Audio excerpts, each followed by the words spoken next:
Is it? All right, we are live.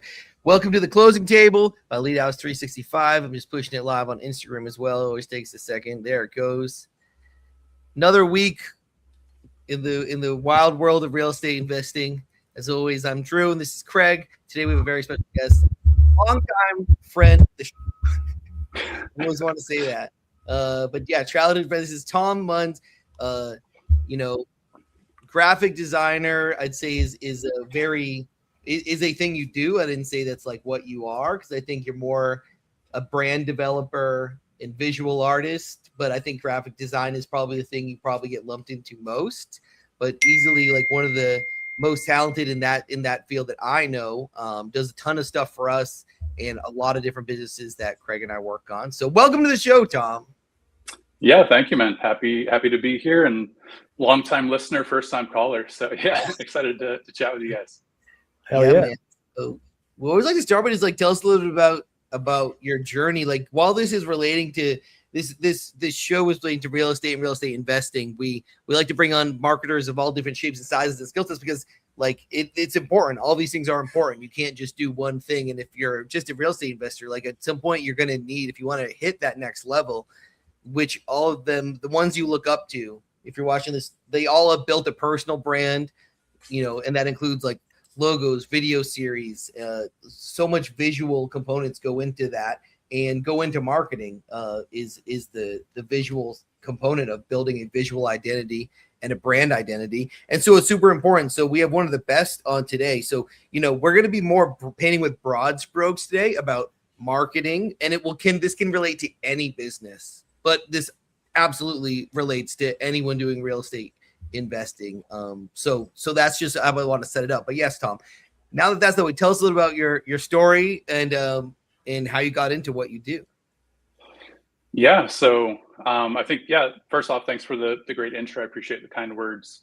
And yeah, I think you're absolutely right that branding, design, creative, like that all wraps up into marketing, into creating your own brand, right? And I think that's super important when you're trying to differentiate yourself in a field that might have a lot of competition. A lot of people doing the same types of things. I think branding and creative is a great way to kind of set yourself apart, to make yourself memorable, to make yourself stand out from the crowd. So I think that's a great point there. As far as myself, my own journey, my career, I've been doing this for over 15 years. So I've definitely worked in a lot of different roles and disciplines and things like that. So web design, logo design, branding, video, social, out-of-home advertising, really the full spectrum of marketing and creative. And so currently I'm freelancing. I'm a freelance art director. I've been able to work with some really great clients recently, Framer, Right Point, Exelon. Then prior to that, working at a lot of in-house agencies, in-house design teams. So got my start in television, worked at some agencies, went in-house at corporate, and then most recently I've been working with startups and things like that. So kind of a wide-ranging career over the years. And I'd say I don't know what NDAs have been signed, but I know you've done work for some like really famous professional athletes as well. So I think you're selling yourself short there, and some brands that every single person that would ever watch this, some national brands that would be recognizable, some massive corporate identities that every single person would recognize. So like cream of the crop here as far as like experience and resume goes, as far as not just like doing a freelance and helping out like some small businesses like he does for us, but like in-house in the weeds, building some national recognition for some brands, and worked on some massive sporting events, I know, as well, as far as doing like all the graphics on TV and stuff. So some really cool shit that you've done. So like when it comes to it, like I always like to say, like thinking into the future. So if a brand wants to be like kind of future proof going into like 2026 with what we have, like what do you think they should stop doing immediately? Like what are you seeing is like the thing that people, whether they're doing marketing or they're building a brand, that is either a waste of time or things that like is the biggest mistakes you see brands making? Yeah, that's a great question. I think a big mistake that people are making right now is like being inauthentic, of not really putting themselves out there. So I think what you guys are doing right now, like with this podcasts, like really creating content that is real to you and what you're doing and can provide value to your user base. I think stuff like that is a great differentiating factor to where a lot of people are kind of just using that old school mentality of like, you put up a website, you have a logo, you're waiting for people to come to you. You're just kind of like hoping and praying that like that's marketing, right? Like you're doing the bare minimum. So I think we're kind of past that, right? Like I think in this day and age of accessibility, of like people want to know more about who they're working with. They want to make sure that it's someone that they align with and believe in. So I think that's a great differentiating factor, is creating genuine content to yourself, putting it out there where your users want to live, right? So understanding if they're on LinkedIn, Instagram, Facebook, wherever your users are living, making sure that's where you're putting that content, and then creating genuine content that resonates with them, that again, it feels real, you know? We see that a ton. You know, I think when it comes to specifically the niche that Craig and I work with, and a lot of our clients specifically, and Craig, you can probably speak a little bit more to this, but a lot of them are doing like their version of marketing is, and this is crazy to say, but it's literally this tactic called bandit signs, where it's essentially, if you've ever seen a sign when you're driving on the street and it says like 3/2 cash, like that's their version of marketing. Or it's direct mail. Like direct mail is a big thing people are doing, and cold calling, and that's like marketing. And those are marketing channels and ways that do it. But I'll tell you this, some of the guys we know that are spending $30,000, $50,000 a month in advertising, building a brand and a name and a trusted reputation, those are the ones doing hundreds of deals a month versus lucking into a deal here and now and then. They're investing in themselves and who they are and how their brand comes off, so that they become the household name. They become the Coca-Cola in their market for real estate, and not just, necessarily one side of it, all the sides, doing all the sides of the business. But yeah. What do you think, Craig, about that? Yeah, you're 100% right. There is forms of, I would say, like guerrilla marketing, which is like your door knocking, your referral, word of mouth, passing out flyers, like that type of stuff. That still work.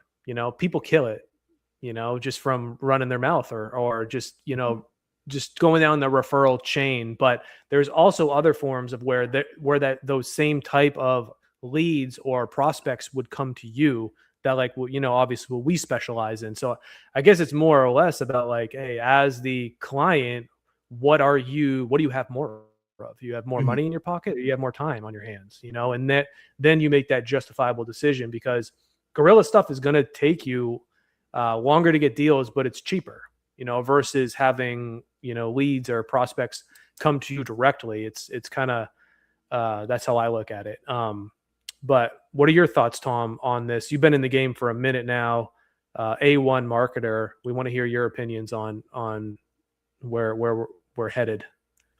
Yeah, I mean, I think you hit the nail on the head, where I think the marketing you're talking about, like guerrilla marketing, putting signs by the road, that stuff is like one hit, right? Like that might get you a couple calls until it rains or until someone like takes the sign. But like long term, talking about branding versus short-term marketing, I think that's really where you start to develop like a lead system, inbound marketing, right? So the clients are starting to come to you because you have a trusted brand, you have like a name people recognize, you have a system in place that is creating marketing that brings it to you, to where you're not having to go out and put signs out every day, right? Because that's not sustainable. So I think that's the big difference, is like sustainable long-term marketing that has like repeatable funnels versus one-off things that are cheap and easy to do, but they're not sustainable. They're not going to create long-term gains. So that's kind of the difference I'm hearing there. Yeah. Is there any type of design trends, I'd say, that you see businesses like all doing right now or leveraging right now that you feel like is just on the verge of being outdated? Because I feel like that's how it goes. It's like there's a trend of in every single facet of a business when it comes to marketing, but there's a trend and everyone jumps on the trend, and then it becomes kind of passe, and like almost like, as a designer, I'm sure you see things you cringe at that you see people still doing. So like if some of the people maybe will see this are in trying to develop a brand, what are some of those things you see that you would say people to avoid, or things that are just kind of going to be outdated here in the next couple years? Yeah, I mean, I think trends in general are part of the problem, right? Because anytime that you're capturing a trend, that you're being on trend, like for that year, it's great. And you're like, we're doing what everyone else is doing. That's awesome. But the next year, to your point, it's gone, right? And so now everything looks outdated. Now you're rebranding every single year. Now you don't have a brand anymore because you have to keep trying to keep up with the Joneses, right? So I think that's the biggest thing, is to stay away from the trends and instead really dive deeper and gain an understanding of like, who are you as a brand? Who are you as a business? What are your goals? Who are your users? And taking that information and creating something that is timeless, right? Something that actually is authentically you. Again, going back to authenticity, I think that's really where you're going to see the best results. Like clients are really going to resonate with that and understand that that brand is like your brand, instead of just like chasing a trend. But then also you're not going to have to rebrand every couple of years, because like you see brands like FedEx or something like that, that logo has been around for 70, 80 years, and it's still just as good today as it was back when it was designed, because it was authentically for them in that time and that business. And so they don't have to chase trends. Like they already have something in place. So yeah, I would say stay away from trends. And I think a big one right now is like AI design. Everyone's kind of like throwing their brand into ChatGPT, into Gemini, into Firefly, and just like spitting out an AI logo and like slapping that up. And so I think that's something that can cause problems. Obviously, like AI can be drawing from places that can be problematic. But then also I think, again, it's not going to resonate with users in the same way that someone actually sitting down and designing something, understanding your brand is going to create for you something unique and really stands out for your brand. So I think that's something else there. And inherently, like AI has to pull from something. So like it's only going to be unique. And I think every artist pulls from something, right? But like the actual tangible thing it's pulling from could be something it spit the same exact thing out to someone else in across the country, across the world. And maybe they get to market faster than you. And now you're like, oh, someone stole my brand. Well, you can't steal a brand if an AI created the same brand as you. And who do you hold accountable, right?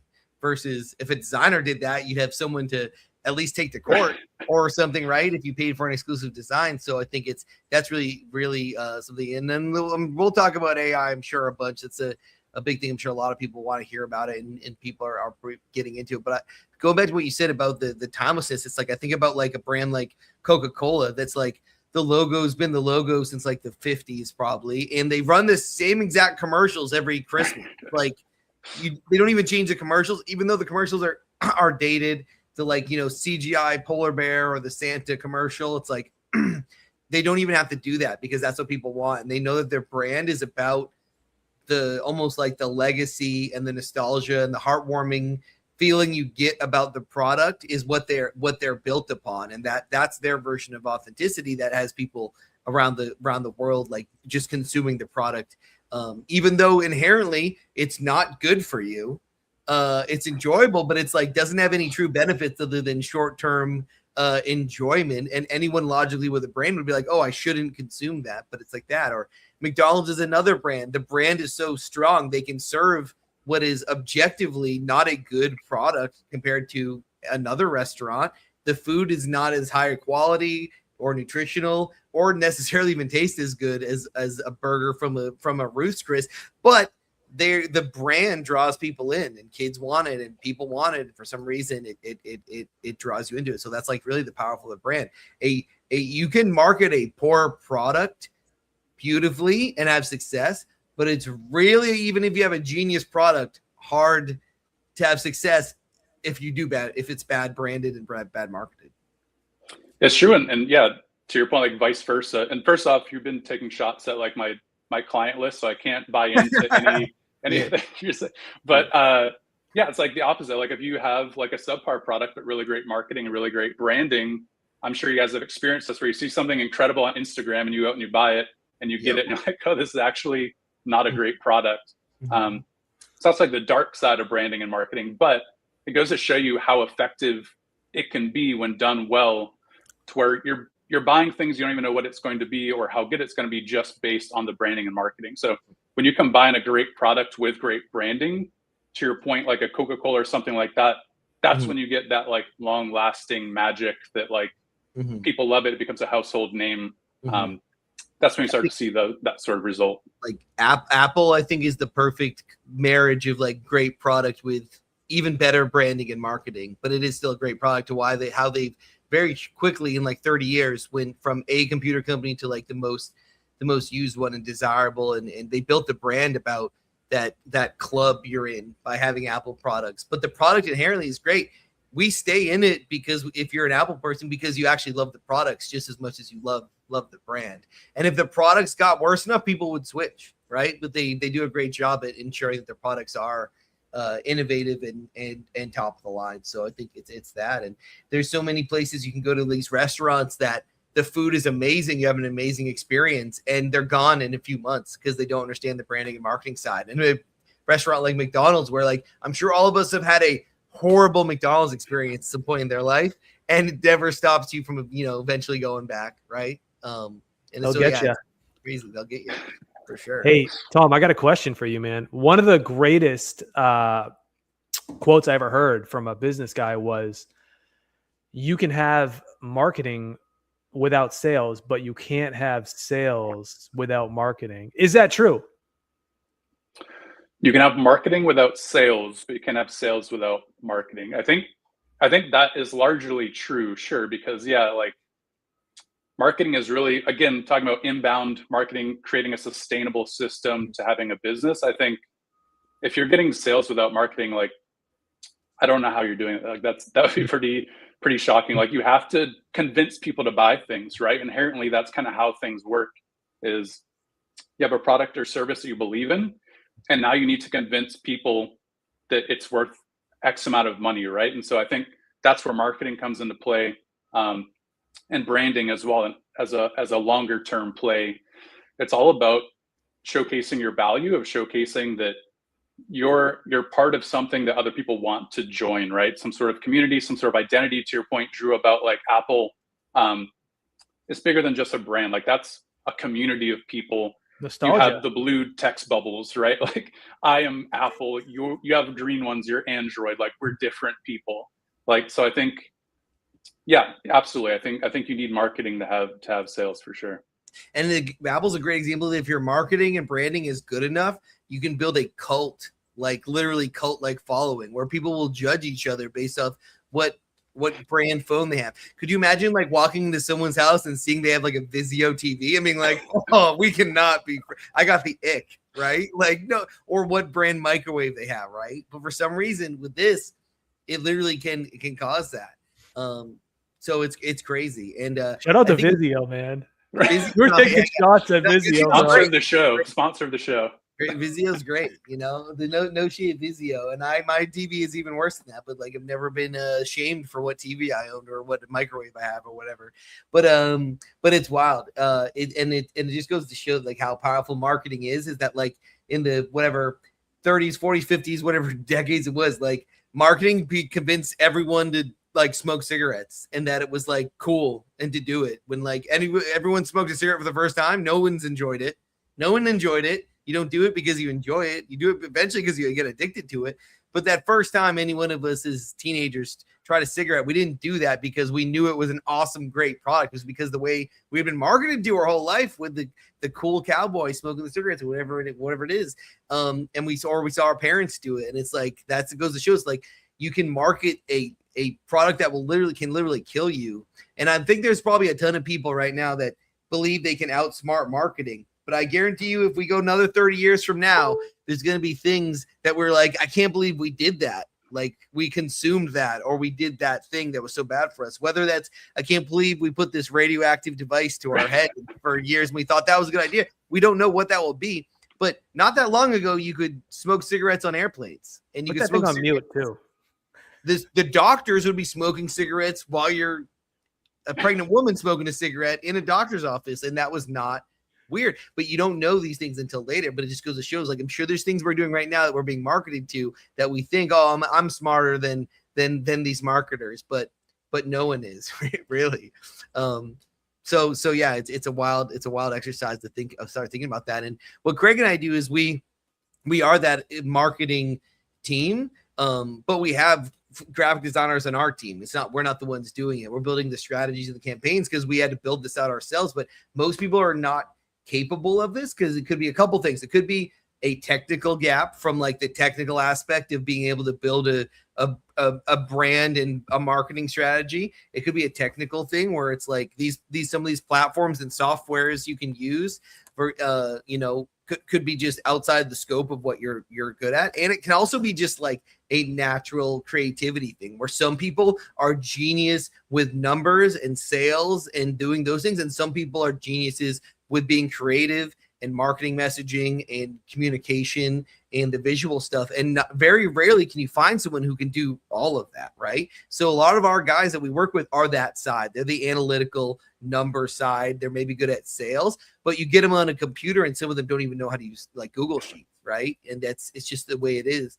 And they definitely would never be able to come up with a marketing and advertising campaign to be able to speak to their demographic. So we try to like bridge that gap, because that's what Craig and I kind of both have had that experience of. I've been doing digital advertising. Most of the time I rely on people like you, Tom, to come up with the visual brand components of it. And then I put it into action to make sure it gets out there. But what I truly see is like the one consistent thing, that the brands that are advertising the most are the ones who are winning in the end. And the ones that are trying to save money on marketing and save money on advertising and save money on developing a brand, and they're just focused on other aspects of the business, or it's just a race. Seems like it's just a race to the bottom.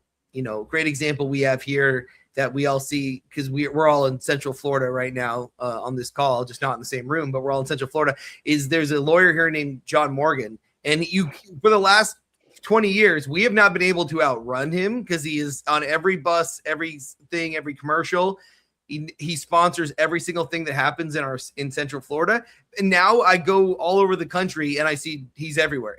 I think it's just here, but no, he understands that like he's sponsoring the ring at WrestleMania. He's sponsoring the UFC fights. He's sponsoring NFL events. He's buying Super Bowl commercials, because he knows that if his name is everywhere, that at the end, that's where the business is going to go. That's where the consumers are going to go. And, it takes time and it takes a lot of effort and money. And if you are a real estate investor and you're trying to get deals, you need to be getting in front of these people every single day. And you as a person cold calling, you only have so much time in your day. There's only so many conversations you can have in a day.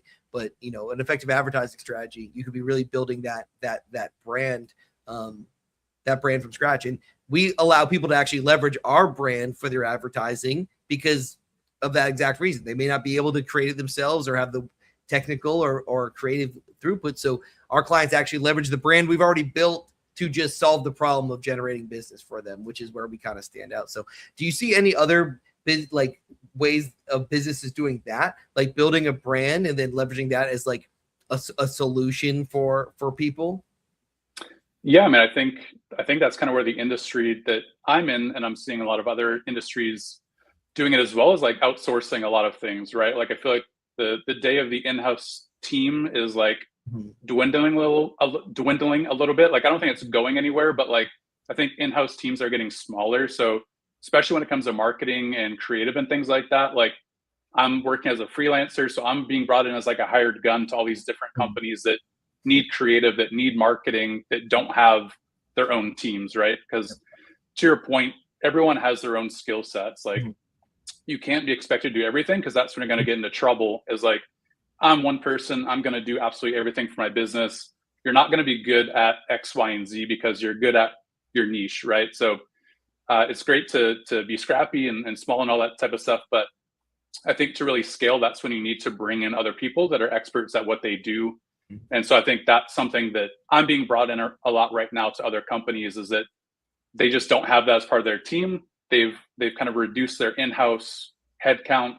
And so they need a marketing expert, a branding expert, a design expert.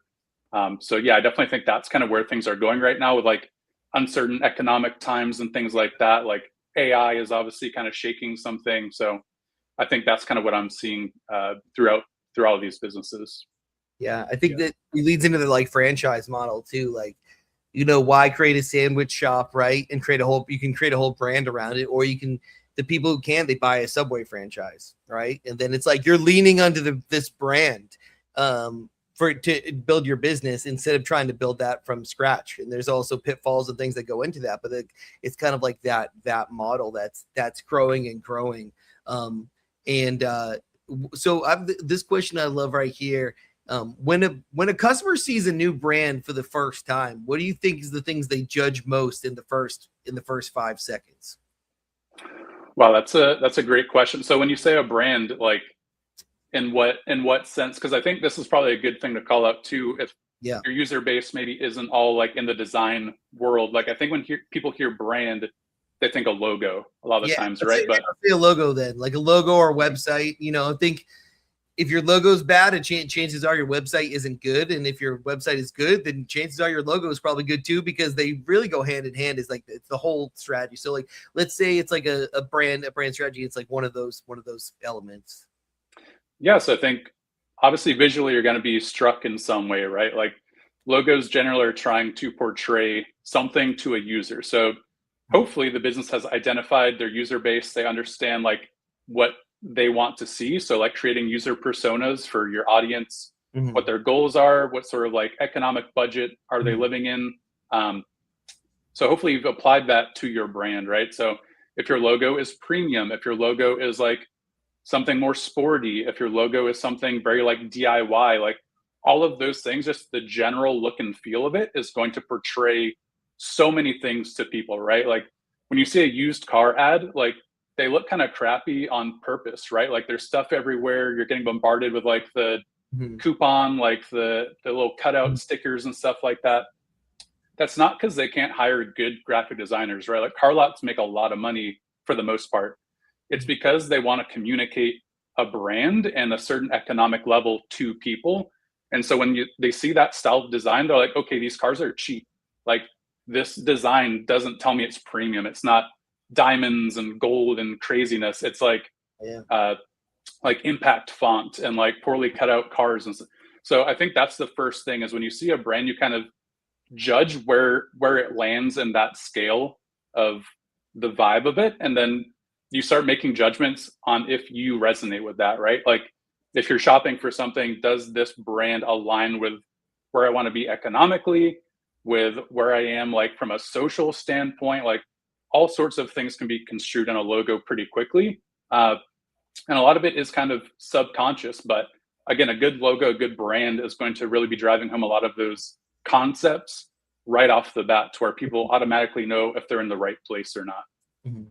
I know that there's a ton of research and you can look into it when you get into it, because this is just like really surface level, but like different colors just create different emotions for people. And the color, like just the easiest way to boil this down to is like red meaning stop and green meaning go, right? There's a reason they chose those colors, and those colors have been hammered into us. And if green can relate to money or savings. If you go look at a website, if something is like on sale, it's usually going to be in green, something green. The font is green, or the logo has to do with something type of value of being, maybe organic or clean or fresh. You'll see the green. If it's relating to money, it'll be green. If it's relating to, something about stopping a problem, like maybe a like extermination company, they'll lean into the color red. And you can go that with every color in the spectrum of like, are you communicating the right message with your colors? And I know that from my side of the business,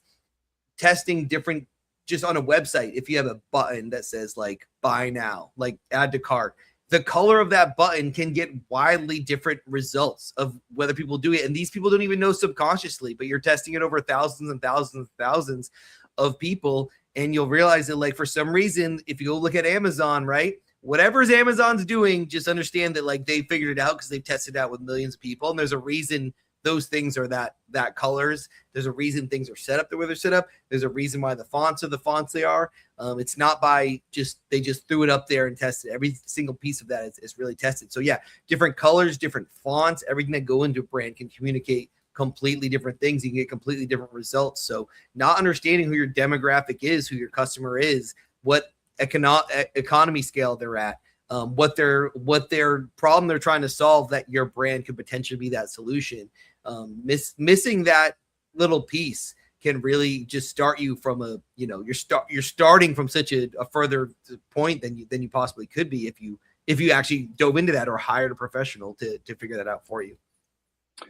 Yeah, I think that's a great point about like testing stuff, right? Like I think if you're starting from a place where you're not working with like an agency design team or something like that, I think that's a really easy way for people to kind of dip their toes into design, right? Like if you're doing it yourself, like try something and test it, check the Google Analytics, whatever, see if it's working. If it's not, change it and document that, and just keep iterating and A/B testing and like figuring out what's going to work and what's not going to work. Because a lot of the times, like when it comes to marketing and things like that, if you don't already have a data set, you have to test a hypothesis, right? Like you do the research to understand things as best as you can, but at some point you have to just test it. And so I think that's a great concept, of just kind of doing that and documenting the results and then iterating from there and taking those learnings to just keep making things better over time. Do you have a few in the top 5, whatever top, like your favorite brands, as far as just like from a like your own personal experience, or just ones that you admire? Because I think I've always been learned as like that, like a brand is almost something that some people would be willing to almost like get that tattooed on them, right? You just are brand loyal to that brand for one reason or another. But is there a few that you really look up to and admire? Yeah, there's a brand, actually, I have a bunch of their stuff on my desk right now called UGG. It's like a very like designery desk productivity company. And so it speaks to me, right? Like I'm a design nerd. I love like physical objects that help me like take notes better or like get my ideas out faster.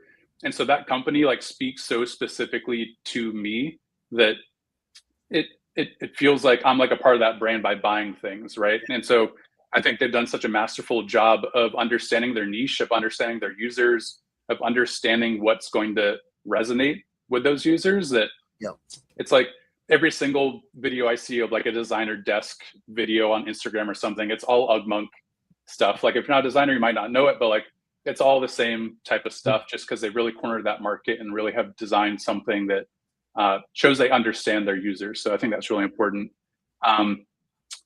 Yeah, it's like you mentioned Apple, like that's such a cop-out answer, but really like that really speaks to me. Another one is like Braun. they're like the top one. Yeah. Sorry, what was that last one? Braun, like the like razor like tech company. So the original like creative director of Braun was Dieter Rams, who's like my favorite designer of all time. And that's actually where Apple got pretty much all of their designs from, was taken from Dieter Rams' Braun design. So he had like turntables and clocks and razors and all this stuff, radios. And so like the iPhone, the iPod, like all this stuff is directly taken from Dieter Rams stuff from like the 40s and 50s. So that's another one of those brands that like I just have books and books of all of his product design work that really speaks to me. And I'm sure it's like everyone watching, listening, and think of their like some of the brands that just resonate to them. And then, like you said, it kind of goes to your walk of life. Like for me, like I play guitar, so a lot of people are like Fender. Like Fender guitars is a brand that people will just be diehard, like obsessed with. And there's like a million guitar companies, but they love Fender. And it could be because of the type of other players that use Fender, or because of their marketing or branding or the timelessness. And then there's some people who are Gibson guitar people, and that's another big brand. Brands that I really love is like, I think Liquid Death is like genius. Liquid Death, their marketing of just like, that's like marketed to product. It's like a good product marketed brilliantly that stands out. They understand who they are. They're self-aware and who their audience is, who their demographic is. And they understand that like grandmas aren't going to buy their product. So they're not trying to focus on creating a brand that's going to sell to everybody. They're creating to sell to one niche that people, which probably is the niche they were in, or the niche that they, wanted to, because they had fun building a brand around that style. And it's almost like, for people who's not aware, it's almost like a metal band branding almost, but also like Cartoon Network, Adult Swim silliness. It's just like, doesn't take itself seriously, while the product is as straightforward as anything else. And then another brand that's same product line that is also marketed brilliantly is like Arizona, like iced tea, like brilliant marketing. Like everyone loves it. Everyone, like, it's a brand because of the brand, right? It's still 99 cents. Yeah, exactly. And that helps too. But just the product itself, being so timeless is why they can have the margins to be able to keep those prices, because there's so much brand loyalty. I was reading a thing. It's like And another level of this is just we're even just sitting in this one this product line is like Red Bull, brilliant brand, right? Whether you love the commercials or not, but the product itself, like it doesn't taste good necessarily on purpose. And it was in a small can so that it almost felt like you were like having medicine, right? It was like so powerful for being something you could get home. And they did that on purpose, even though like obviously everyone thinks the bigger package is better. But the fact it was like in a smaller ounceage and the dosage, and it had like the warning labels, and it kind of had a prescription, almost medical type thing on the original can, is what made it so successful, because that's what it was. It was marketed as like this performance enhancing thing. And now it's just spun off into a brand. Like there's a Red Bull record label, there's a Red Bull sponsoring cars. It's like Red Bull is just this massive brand, not just one single product. Yeah, I think the liquid death example is perfect, because it's like, I think that has to be one of the best examples of our lifetime, as far as just taking the most commodity item ever, water, bottled water, canned water, and turning it into like a multi-billion-dollar brand that people like buy shirts and have merch and the gear, and like it's just become something completely different. And it's just water, right? Like there's nothing that special about the product. Like it's good, I drink it, but it's more about the brand. And so that really shows you the value of just branding and getting people to buy into what you're doing. And as an extension of that, like marketing too, like the commercials are great. But yeah, they just understood their niche, and they took something simple and they just blew everyone else out of the water through branding and marketing. And so I think that's, yeah, anytime someone's like, branding, it doesn't earn money. It's like Liquid Death like says otherwise. Like crazy case study there. Craig, what are some of your favorite brands that you personally love? Nike. Yep. It's a timeless one. Yep. I'm not a Nike guy. I do respect everything they do. I just personally like, not the biggest fan of the products necessarily. I want to be more of a fan of it, I should say, but I personally just don't like the products as much as others. But Nike is a timeless, awesome brand. Yeah, but I was thinking all of us know that one crazy guy from your childhood that was older dude that lived on the street, but he was just a Coca-Cola fanatic, right? You went in his garage and there was just every little emblem or Coca-Cola made novelty item just plastered all over the wall, everything possible. You could, and it just goes to show you that you could love the brand and not even, be a consumer of the product. Mm-hmm. There's people collect Nike sneakers, right? And I'm one of them. It has nothing to do with actually wearing them or because they're comfortable or because they love to play sports. And it's like, it's not even about the actual product. It's about the brand, the fandom, and what the feeling you get from the brand. It's almost like a sports team, like, right? Like you have New York Knicks or LA Lakers stuff all over your house like that. There's people who have Coca-Cola stuff. They love that. I love, and there's also just like brand you're loyal to brands that you may not even think about. Like I'm an Old Spice for whatever reason. That brand spoke to me one day, and I buy. That's the brand I buy for deodorant. And they gave you the free sample in middle school, and you never maybe changed. Maybe it was that, but it's also an example of a brand that was like originally for like an older male demographic. It was like what our grandfathers and dads used, and then they decided to go the kind of Liquid Death route and get a little bit more absurdist, silly, and focused on the fragrances and stuff. And now they have this whole other brand loyalty where like I don't buy. I'm afraid to even try another deodorant brand because I probably won't like it and it's too expensive at this point. So I just stick with what I like. And, it's been going on probably 20 years. I've just been buying Old Spice, and it's not like I'm going to get an Old Spice tattoo, but that's the brand for me. And everyone has those, I'm sure too, the things they buy just because they buy it, Yep. It's I think important. Braun's. Yeah. Branding is like, it's super important. We have a lot of our clients, Drew, they want to rebrand or they want to start, they come up with, they want to push things through their brand, their funnels or whatever, just use more of their own stuff, keep it in-house, right? Which is nothing wrong with that, which is great. But, I don't think as many people know how much actually is involved that goes into totally rebranding something or creating a new brand on its own. You're going to have to it just seems like, I don't know, in my opinion, that it's kind of two different things. It's like you have sales and then you have marketing, and they go neck and neck, but one could control the outcome of the other. 100%. Tom, have you ever, do you have any examples that you've seen of companies trying to rebrand or do something big brand wise that have just been complete disasters or failures because they maybe went about it the wrong way or wasn't looking at the right data or something? Yeah, for sure. I think we see that a lot. I think we just saw that with like Jaguar, right? They just rebranded to two like very like Gen Z, like super bright colors and like kind of feminine. And I think a lot of people kind of had a hard time with that because Jaguar has been a very like James Bond type, like old school, old money British. They don't know the demographic. Yeah, like none of those that were going to afford a Jaguar. Right, exactly.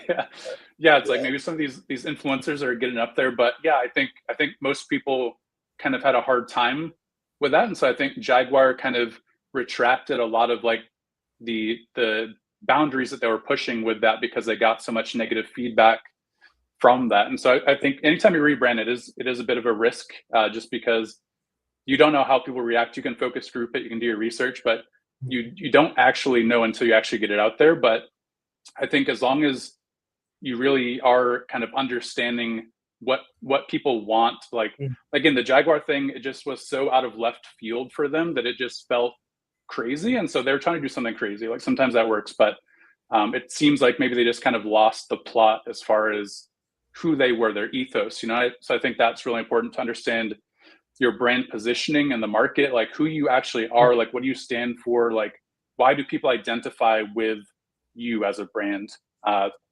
There's been a ton. I remember the Gap years ago.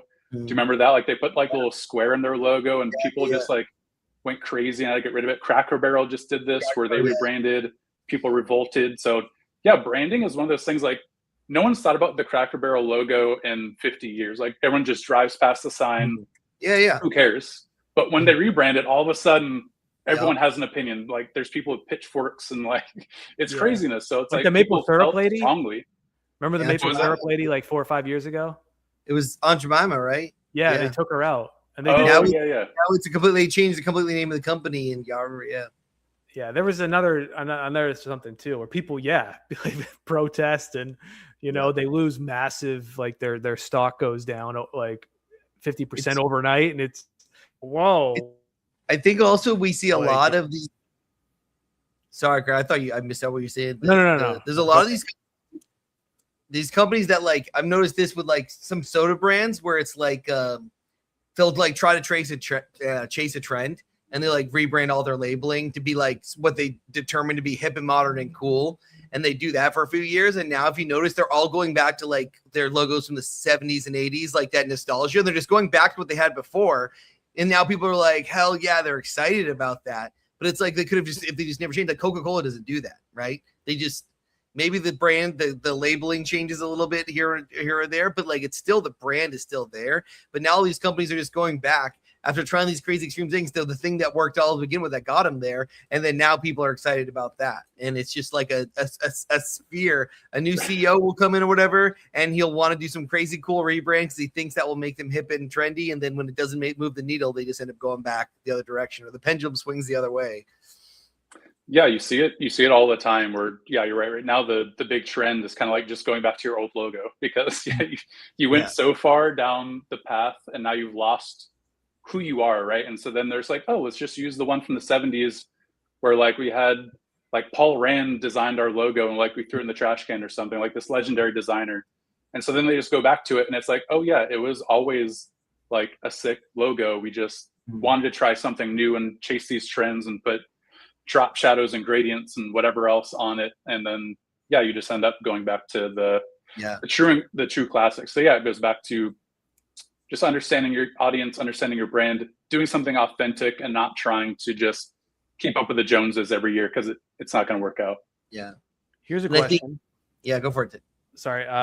Tom, we're speaking on brands, but we haven't touched on personal brands. I see a lot of people nowadays own a company, do a bunch of, but then they personal brand themselves for like mentor coaching, whatever, right? What are your thoughts on that? Yeah, I mean, I think that's huge right now, right? I think that's kind of where a lot of things are going. I do that myself. Like, I have a YouTube channel, Artful Ruckus. I also offer coaching through that. So like, I'm establishing my own brand as a bit of like a design influencer, I guess you could say, as much as I hate to use that word, but I think that's really where things are going right now. Is like, everyone wants to do their own thing, right? Everyone wants to be an entrepreneur. Everyone wants to have a company. And so to do that, I think people want access to you. They want to know who they're working with, right? Like, if you just start up a company and call it like Craig Industries, it's like, who is Craig? Like, why do I care? What's he about? I want to understand you. So to do that, you have to establish a personal brand. So you have to start posting your own content. You have to start telling people who you are, what you're about. And so I think it's great. Like, I think that's definitely where the industry is going for all industries right now, is just understanding who you're working with, having access to them, finding out what makes them tick. And then again, same thing with a real brand as a personal brand. I want to make sure that I'm aligned with you, right? Like, as far as the things you like, the brands that you like the products you use, the type of work ethic you have, like all of this meta approach to life and business. I think people want to find those communities of people that they align with. And that's really when you start experiencing like those strong visceral reactions to brands, personal or professional. I think we're seeing a lot of that. And so, yeah, I think it's a great thing. I think it gives people more power, right? Like, individuals have more power instead of just having to work for companies. So yeah, I think it's a beautiful thing. Probably having the consumers at ease, I guess. Like, they can put a face to the name, you know? Exactly. Yeah. It's more personal. 100%. Yeah. You don't want to work with a company. It's just like, you don't know who's running it or like what they're about. Like, they could disappear into the night, right? But yeah, when I see your face and I align that to the name and I read your mission statement and I see testimonials about who you've worked with and what you've done, now I'm starting to trust you. I'm starting to understand you. So I think those are all elements of establishing that personal brand that's really going to start seeing results instead of like scaring people off, you know? Yeah. No doubt. This will, I'm hoping it will bring some value to some people who may see this. But let's say you're building a brand today and you had to, call it, you're building I know you don't operate in this world too much, but let's say you were building a real estate, entity, a brand for a real estate entity. And you said that by the end of the year, I want to be dominant. I want to dominate the industry, right? And that was your goal. Whether you can achieve that or not is another question. But what were the things you would focus on first when building that brand, if you wanted to dominate by the end of the year, a new real estate company? Yeah, I mean, I think you need to get a really good understanding of your user base, right? Like, I think spending more time researching is always good when it comes to marketing, branding, starting a company. Like, really understanding your strategy and like your positioning in the market. So who are you going after? Where do they live? Like, what platforms are they on? How are you going to market to them? And then, yeah, just coming up with a plan, right? Prioritizing what you can do. So write down a list of all the things that you think would work as far as marketing, as far as branding. I'm sure we can all sit here like, I'm going to start a company. I need to do 10,000 things. Like, that's really intimidating, right? So I think writing down like a list of all those things and rating them based on the impact that they could have and then how easy they are to do. I think that'll give you a really good list as far as like, here's how I can prioritize what I need to do to get started with that like new brand that you're starting up. And so then I think just like kind of establishing the base level stuff, right? Like, you need a website, you need like a business line, like all of those base level things. I think that's just kind of like day one stuff. But then, yeah, apart from that, I think it's just kind of understanding your user base, your strategy, and then prioritizing how to execute that on like a day-to-day basis. So not getting bogged down with like really long-term details, like just focusing on what you can do short-term. Got you. This is going to be the one that everyone probably wants to hear, like where AI and design, and I think we're still just scratching the surface of this, and it could be one of those things where, I have one part of my brain thinks that this whole AI boom could be just the NFTs of this year. And maybe it's just we're too early for it to really take over, and all these companies are going to invest into making their NFTs, and then all of a sudden it's like a few years ago, they're like, well, we got to fire all the people on the team who were working on that project, right? But what are your thoughts? I know you probably have, opinions. You're you're the human version of this. Like, how far do you think we are away from it becoming a real threat to a lot of these creative industries? Because Greg and I mean, like, we run ads. There's people who are saying that like AI is going to be doing that for us and all these things. And so, everyone's kind of like thinking about it. A lot of our guys who are clients, they talk on the phone to people. A lot of people think that there's going to be AI sales reps being able to have full conversations and do sales for them. But yeah, what do you think about all of this, especially relating to design and branding? Yeah, I think AI is very real. I think it's here to stay. I don't think it's like gonna dissipate like NFTs did. I think it's like a legit business mover, and I think we have to learn to live with it, right? Like, to your point, I'm a creative. I've been doing this my whole life, to where I've never like had to use AI until the past few years. It didn't exist for design, and so using AI is a struggle, right? Like, I think it's uncomfortable for a lot of people to have to like outsource things that you've been doing your entire life to a machine that can do it really fast, but not quite as good as you could probably do it if you spent a lot of time on it. Mm-hmm. But I think it's finding ways to utilize it as a tool, right? Not letting it replace you. Like, I think the power that we all have is like, what's up here, right? We can, in my case, like creative direct, art direct the AI to create things that look a certain way that someone who is not a designer, an art director, creative director couldn't do that as well as I can do it, right? Yeah. They can hop on the same AI tools that I can use, but because they don't have the knowledge that I have, they can't get the outputs the same way I would get the output. So I think that's one way to look at it, to maybe give people some solace, and that like, you still have value as a human. Like, it's not just AI is replacing all of us and we can just like sleep all day or something. Like, I think everyone still has unique skills to bring to the table that's really valuable.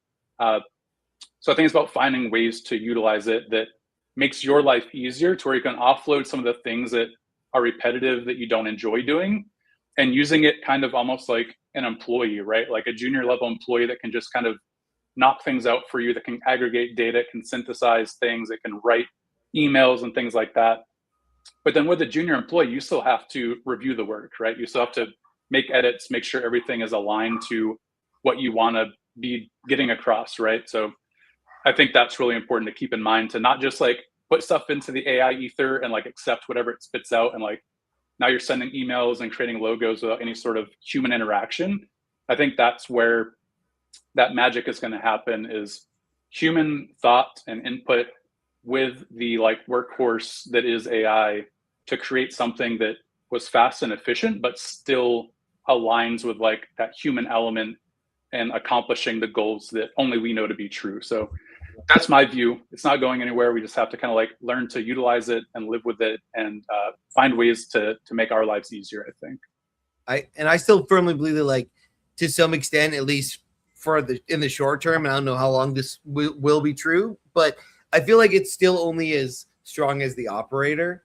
There still like needs to be an operator. And you being someone who's had the life experience doing what you're doing, you still need to objectively say, does this fit my brand? And is this have some subjectivity of the aesthetic of stuff to be able to determine whether it's not. And if you have someone who has no graphic design experience, use AI to go make a logo, they don't understand even what they're looking for and what is good or bad, and have that subjectivity. Is whenever you're hiring someone in some type of creative, what you're hiring them is for their taste, their taste in something. If I hire a great example of this is the legendary producer Rick Rubin, who's produced Jay-Z and Beastie Boys and everyone, Red Hot Chili Peppers. He doesn't know how to play a single instrument. He doesn't know how to write a song. He just understands that he is paid for his taste, of his subjectivity, of what he thinks is good, unique, pushing boundaries, fits a brand, fits a thing. And that's why people come to him. And I feel like even if you're using AI, you still need to have someone who has that subjectivity and taste of what is passable, what is right, and what is there. And that is why it's still going to need high level people like you and people like Craig and I to at least to say, is this working or not, or will this resonate, and is this product actually good to take to market? And I think that's one thing people are missing. They think that they can go use an AI logo and now they don't need to work with a graphic designer, versus I guarantee you a graphic designer using those tools will get the product that you want at a cheaper price potentially than if that graphic designer did it from scratch, but also it will be a way better product than you doing it yourself for free or whatever it might be. Yeah, I think you hit the nail on the head where, yeah, you still need someone that knows what inputs need to be there and then what outputs are actually going to be effective. Because yeah, it's so easy to create outputs with AI. Like anyone can just go sit down ChatGPT right now and just output a business plan and yeah, a logo and a website, like landing page, all that type of stuff.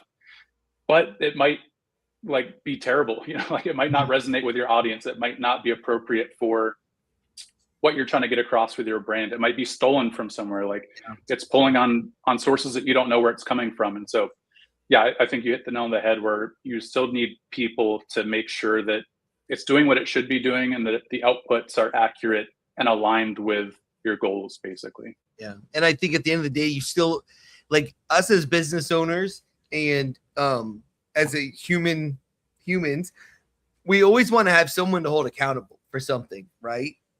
And having it make decisions for your business or put out work or output, you can't hold it accountable for the outcome of your business, right? You have to hold yourself accountable. If you have an employee makes a mistake, you can hold that person accountable, right?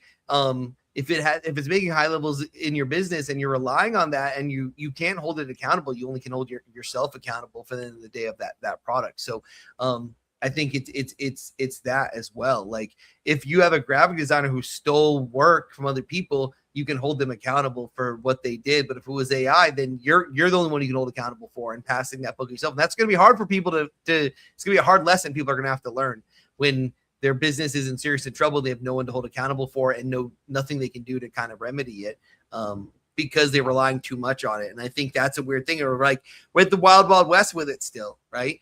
There's no seem to be regulations happening for it. I remember when YouTube first came out, anybody could upload anything to YouTube, regardless of the subject matter, the content. You could upload people dying. You could upload pornography. You could upload copywritten content taken from movies. And it was just like videos and that's all it was. So like eventually it had to get to the point where it's like, no, for this to be the tool we believe it could be, YouTube had to put in safe rails of like what content was allowed on it. It had to put in ways to be able to analyze for copyright and prevent those guardrails because, and if in stages it was and that's what we're facing right now with AI. And I feel like it's going to be a slippery slope with people relying on it too much, too quickly. And we now have the next generation who's not going to know what it's like before and having to do anything on their own. So we'll see kind of what Pandora box that opens up. Yeah, for sure. I'm sure we've all experienced this, but AI is wrong pretty often and it hallucinates and it tells you things that isn't accurate. So if you don't know what you don't know and you're just like having it do things, and you're like, okay, cool, I trust it. It must be right. Like it's searching the entire internet. But yeah, it's like if you know what you're looking for, then all the time it's just telling you things that are blatantly incorrect because it's just pulling from like some blog that didn't fact check or something. So yeah, I think it can be dangerous in the wrong hands for sure. Yeah. Well, we're reaching the end of our journey here. Craig, was there any last questions you wanted to ask Tom? No, I mean, hey Tom, where can people find you, bro? Yeah, so again, freelancing right now, art direction and brand design and things like that. You can find me over at tmunz.com. I also am a content creator at Artful Ruckus on YouTube. So anyone that wants to learn more about design, creativity, anything like that, definitely check that out. Make sure you guys check them out. And yeah, I think that's pretty much, I think we're wrapping up for today.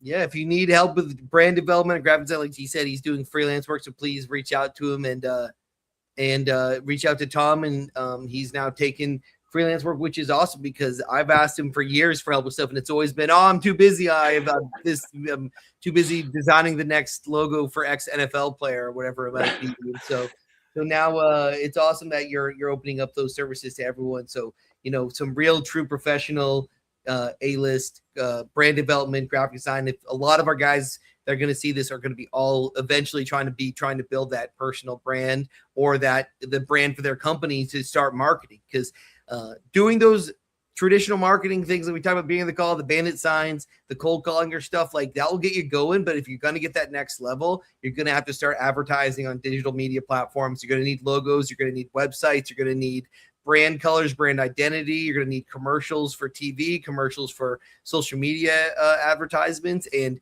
all of that is pretty worthless unless you have a strong foundation of your brand and your brand identity. You're never going to get congruency. You're never going to have a market that remembers your brand from commercial to commercial, and you're not going to build any type of momentum without it. So definitely hit up tmunz.com if you're looking for any help with that. And as always, thanks for hanging out with us at the closing table, where we usually talk about what it takes to get to the closing table. But I think brand and marketing is a big part of that. Wouldn't you say, Craig? Yeah. It's a huge part of it. If you don't have a brand, you don't have an identity. Yep. So appreciate everyone jumping on, and we'll see you guys in 2 weeks. 2 weeks from today, that will be March 20th. We'll be running this back and running it again. And until next time, we'll see you then. And if you need leads for distress motivated home sellers, just go to leadhouse365.com and we'll hook you up. Hell yeah. Thanks again for being here, Tom. Yeah, absolutely. Thanks for having me, guys.